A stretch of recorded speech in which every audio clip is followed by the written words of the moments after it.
Welcome back. As always, be sure to leave a comment if you have anything to add to this discussion, or if you have any videos you want me to make, like to discuss in the future. Let me know down in the comments, or by any comments about the channel in general, because I am always looking for improvement, and I do take those comments to heart, so please let me know if there's anything you want me to change about anything. Finally, be sure to check out my other channel, YC Games. It's the one with the orange logo. That's more gameplay, funny moments kind of stuff if you're into that. Anyway, let's get right into this video. So, as of me making this video, we are less than 2 months away from Borderlands 3 being released. And I am extremely excited, obviously, as I'm sure all of you watching this are, because why would you be watching a video about Borderlands 3 if you're not excited for it? And yes, there's a lot of information we have that could be making predictions and my own little theories, and I have a lot of those kind of in the works. But I kind of want to take a step back, just while I had some time here, just finish the 10-part series of my predictions. Before moving on to more predictions and more theories, I want to take a step back and really kind of explain why I'm excited for Borderlands 3 and why I think a lot more people should be. Yes, it is obviously highly anticipated and it's going to be a big game when it launches. But just kind of the state of the gaming, space we're in, it's very negative lately. If you look at any kind of gaming news or watch a YouTube video on anything involving gaming, there's a lot of negative stuff going on. And I think Borderlands is a shining beacon of hope, I guess, for the future of gaming. And I'll get into all that in the video. But yeah, that's just kind of the purpose of this video. I wanted to talk about why I'm excited for it and why I think it's a good thing for gaming overall, which sounds very dramatic, but when I actually explain it, it will make more sense. So yeah, I guess let's get into that. I'm extremely excited for Borderlands 3, as I'm sure many of you are, simply because it's the continuation of a great franchise. I love Borderlands 2. I have my fun with Borderlands 1, and pre-sequel is pretty fun too. Everyone's going to have their own opinion which one's their favorite. But, they're all just good games, and I like them all. They're all fun to play. So, just the fact that they are continuing this franchise is the main reason I'm excited for it.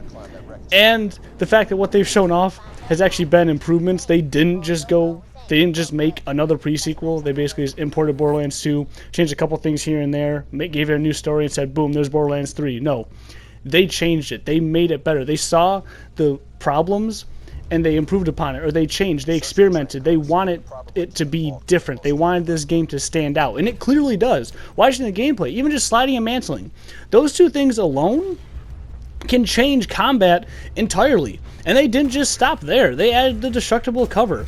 They've added so many things that I just can't wait to see and play it. It's everything about it seems so different yet so familiar. And that is exactly how a sequel should be handled. So seeing that, it makes me know in my head that they did this right. They made the sequel right. They could have took the easy way, like I said, and just made Borderlands 2.5, which is essentially what the pre-sequel was. They could have done that again, but slapped a Borderlands 3 on the end of it and called it a day. But they didn't. They improved upon it. They made it better. They expanded it. And the fact that they're putting in that much work, and how we know them putting in the work for, I think it was 5 or 6 years has been confirmed, just it makes me feel good knowing that the work was put in and that they really do love the franchise and want to see it succeed. They're not just going to cash in like a lot of franchises and a lot of companies do. So that's why I'm personally excited for it. But I do think it has a bigger implication, I guess. A bigger, more people should be excited for it because of the state of the gaming landscape right now and how this is kind of like a shining beacon of hope for the future of gaming, which I'm going to get into right now. Now, I may have kind of said that in a very grim way, gaming is going downhill. We need this shining beacon of hope. That was a bit dramatic. I can admit that. I know it was. But in reality, a lot of these AAA games that are coming out scare me simply because they're not what they should be. Biggest example recently, and I know it's been dragged through the mud and I really don't have to bring it up, but I am because it's the easiest one to pick on, is Anthem. That game, it looks amazing. It could have been great. It has so much potential. I have a friend who was defending it for the first month it came out. Now he just dropped it. He's like, you know what? No, I can't defend it anymore. It's god awful. Because I went over to his house. I saw him play it, and it looked like a lot of fun. I played a little bit of it too. I played it, the gameplay, it's fun enough, but the grind isn't worth the grind, which I know, I'm sure you've heard everywhere. If you played the game, you know exactly what I'm talking about. But I'm just saying that is a game that should have been great. There's no reason for it not to have been great. But obviously, if you've been following that news, you know it was plagued with development issues. You know, they changed direction several times, and EA just said, hey, we want this game out, but whatever state it's in, just send it out and we'll fix it later. Okay, that's a bit dramatic, but that's essentially what happened, and now it's in the state that it's in. And that is why I'm so glad that Borderlands 3 took the time, because, like I said, probably about 5 or 6 months ago even, I made a video saying that I think Borderlands 3 is done. They're just waiting for the right time to drop it. And I still stand by that. It was probably essentially done. At that time when I made that video, they could have easily shown it off and said, alright, it'll be here in a year. Which is what Anthem did. And then they changed directions, and they changed directions, and they changed directions. That is why I'm so glad that Borderlands didn't do that. That Gearbox did not do that. They took the time. They said, no, we aren't going to even mention this thing. Well, they mentioned it a couple times, but they're not going to make a full public announcement until it is done to the point of we can ship it. Which, again, they probably had a little bit more work on it, but it essentially was. They did that, and I'm glad they did that. That's exactly what they should have done. That's what more companies should do. And that's kind of my point for bringing this up at all, is that more companies should be like Gearbox in this way.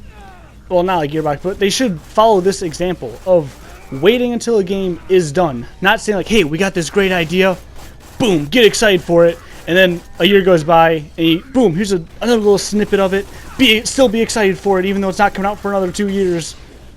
You know, games do that. Like, many games have done that in the past. Some of them turn out great, most of them kind of can't live up to the hype. And that's why Borderlands 3 did the right thing. They waited until they were ready to launch. And that's why it was such a short release window. And thank God it was, because if I had to wait a year after they announced it, I would have gone crazy.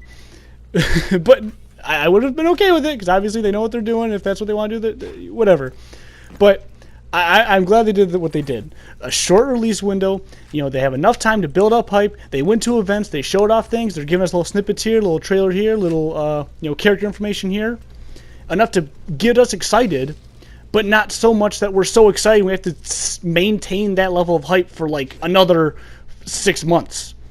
Like, let's say when they announced it, they're like, alright, it'll be a year from today when it comes out. Cool. They maintain that hype for like a solid 6 months. I'm sure they could with all the trailers and announcements and, you know, all the character information. They could have, I fully believe they can keep hype for about 6 months. Anything beyond that, you're going to have people dying off. People are going to die off. And I'm sure people are going to die off before that, obviously. Maybe after a month, I'm sure a lot of people kind of forgot about the game until they release the next trailer. But that's just the way it is. So they did it right. They didn't have that much time in between. And I'm glad they did that. Now, kind of doubling back on Anthem in a different way now. Because, yay, let's make fun of that game some more. Because that hasn't been done constantly. The only reason I bring it up is because of games as a service, which is a dirty, ugly, rotten term for most gamers, because every company wants games as a service. They want them to just put minimal effort and then a little bit of DLC that people are going to keep paying for a little extra bonuses. And yep, games as a service. It'll last 20 years like that, no problem. And I'm not going to lie, games as a service isn't a bad thing. I'm not against it if it's done right. And the only reason I bring it up is because this is where I'm getting into the landscape of gaming in general and how we're going to a bad place, because a lot of companies are going to this games as a service, and it has been done wrong so many times that it drives me crazy, because they have just a bare bones platform and then just try to add on it little bit by little bit by little bit to make it playable over time by nickel and diming people all the way around. And that's not how it should be done. Now, games as a service can be done right. My two biggest examples of, well, personally, because I still play them once in a while, is GTA Online and Rainbow Six Siege. I believe they do games as a service right. If you consider them games as a service, I would. I would consider really any multiplayer game as a games as a service, because it's meant to be played for years and you can always jump into multiplayer matches and replaying them. But those two in particular, I really enjoy because they release, you know, good enough expansions every once in a while that you don't have to pay money for. Yes, obviously it's easier. You can pay real money and get all the benefits. But if you play the game enough, if you actually grind it out, you can really afford anything without paying any extra money. Now, this looks like a good model for companies, obviously, because yeah, we can get our $60 off the bat, and then we can get $5 a couple months later, and another $20 then, and you know, keep making money off of this base platform. Just add a little bit here and there, here and there, here and there. And honestly, I'm okay with that. Like I said, in terms of Rainbow Six Siege, I love that game, and I don't pay any extra money for it because, you know, if you play it enough, you can afford everything. It's actually not hard to buy all the new operators when they come out with the in-game currency simply by playing the game. It's really not that hard. GTA 5 is a little different because I don't play that as much, so trying to keep up with all those DLCs is a little more difficult, but I don't have to pay in real world money for it, and I don't. I have nothing against people that do, because obviously that's what it's meant to do, and that's how it become such a really, like, basically a money-making machine. But yeah, I think those two do it well.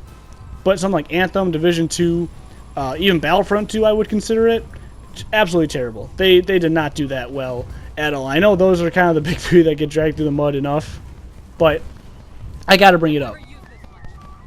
Now, the only reason I bring up any of this in regards to Borderlands 3 is because they could have went this way for Borderlands 3. And that's why I think more people should be excited for Borderlands 3, because they're not.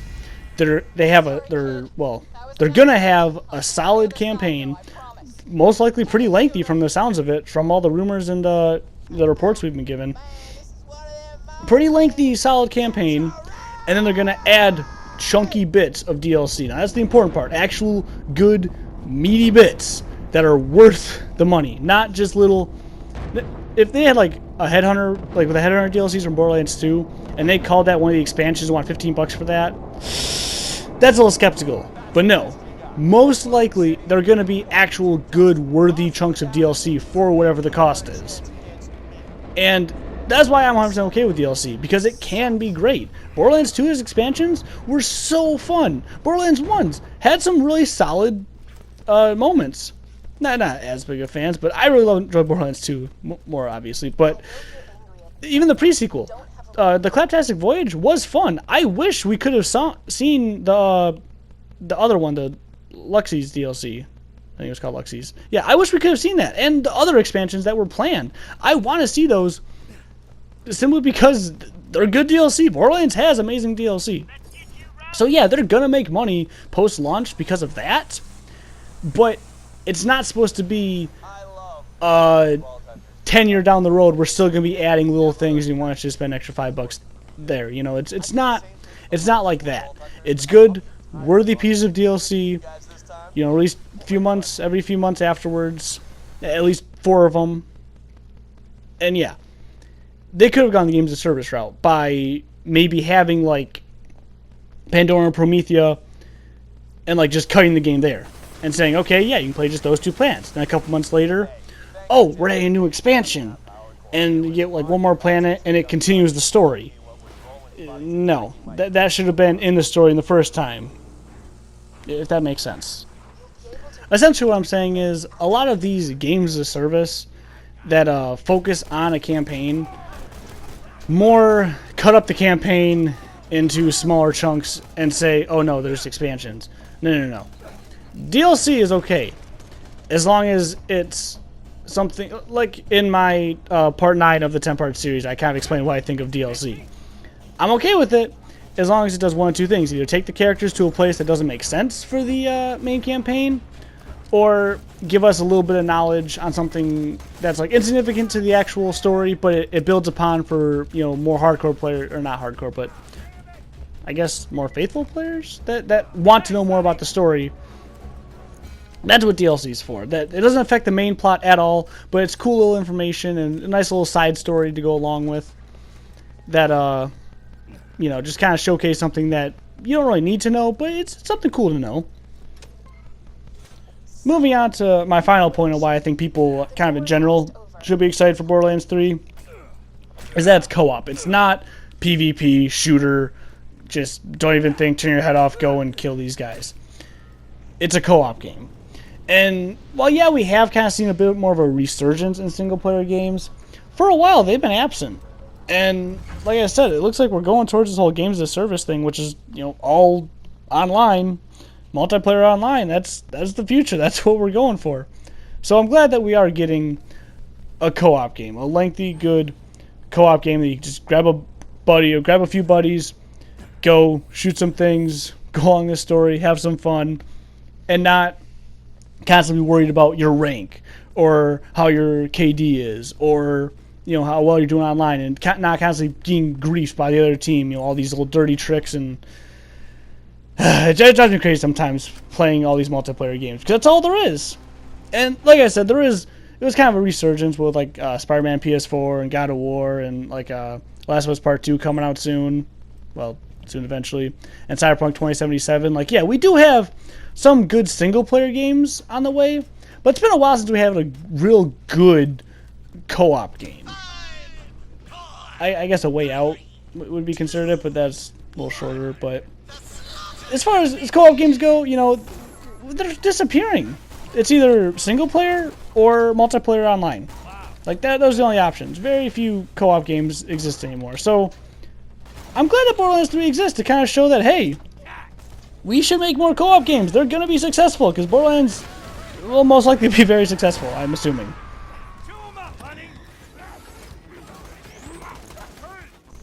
That about does it for this one, guys. Thanks for watching. I know it's kind of a weird one, but I feel like, you know, I just finished the 10-part prediction videos. So before I actually got into more predictions and more theories, I thought I'd kind of want to take a break and just kind of appreciate Borderlands 3 because I never really had a chance to do that since it got announced, at least. So if you guys have any theories or any, you know, predictions that you guys want me to kind of give my own 2 cents on, let me know down in the comments because, yeah, I have my own theories and I have some more predictions I want to get out there, but I really want to know what you guys think. Like, what are you guys excited for? And also, kind of more on topic for this video, why are you guys excited for this game? Because obviously, if you're watching videos like this, and especially if you got this far in this video, you gotta be pretty excited for Borderlands 3. So I want to know why. What makes you guys so excited for this game? I've obviously given my reasons and why I think more people should be, but I want to know what you guys personally want it for. Yeah, that about does it. Remember, the world doesn't owe you anything, but keep your stick on the ice. We're all in this together. See you in the next one. Bye.